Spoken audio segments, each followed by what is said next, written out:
ថ្នារំដួលបុប្ផាជាឈ្មោះស្រស់ស្រីយើងបានជួបគ្នាទិវាឆ្នាំថ្មីដោយចិត្តប្រណីស្រីរំនឹងបងយើងនាំគ្នារំរបាំខេមរារំសំអស់ចារបុប្ផាជាប់តងរូបល្អឥតខ្ចោះស្រស់ណាស់នួនល្អរំផងច្រៀងផងចិត្តចងមេត្រីរំដួលពោធិ៍សាត់អូនស្កាត់ជួបបងយើងបានសាសងពីពេកក៏វ័យបងបានជួបបើរដូវឆ្នាំថ្មីទីបីស្រីព្រមស្នេហា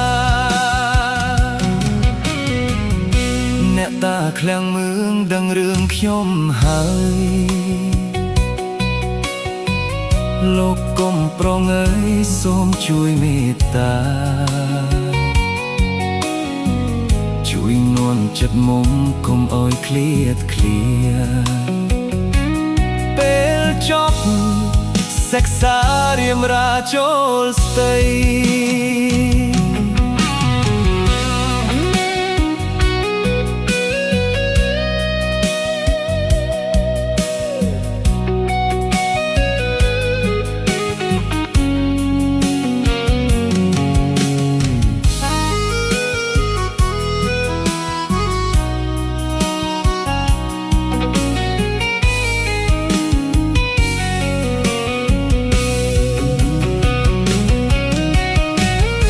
រំដួលពោធិ៍សាត់អូនស្កាត់ជួបប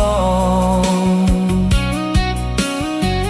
យើងបានសាសងពៀតពេកក៏វ័យបងបានជួបបើរដូវឆ្នាំថ្មីទីបីស្រីព្រមស្នេហាអ្នកតាឃ្លៀងងឿងដឹងរឿងខ្ញុំហើយលោកកុំប្រងើយសូមជួយមេត្តាជួយនាំចិត្តមុំកុំអោយឃ្លាតឃ្លាពេលចប់សិក្សារៀមរាចូលស្តីពេលចប់សិក្សារៀមរាចូលស្តីពេលចប់សិក្សារៀមរាចូលស្តី